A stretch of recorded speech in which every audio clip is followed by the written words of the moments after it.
কি হয়েছিলাম আপনাদের দোয়া আপনাদের আশীর্বাদে আমি 2021 সালে এমএলএ হয়েছিলাম।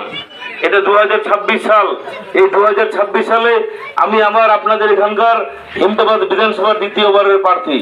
আমি জানি না, আমি হয়তো আপনাদের এলাকার কিছু কাজ করেছি, কিছু কাজ হয়তো কমপ্লিট করতে পারিনি।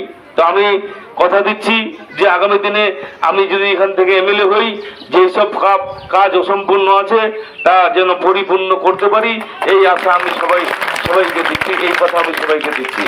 আমি একটাই কথা বলবো যে এখানে নির্বাচন কমিশনকে দিয়ে এই বিজেপি সরকার এক শ্রেণীর এক সম্প্রদায়ের মানুষকে প্রায় হাত পা বেঁধে ভোট করার চেষ্টা করছে এবং বিজেপি পশ্চিমবঙ্গে ক্ষমতায় আসার চেষ্টা করছে।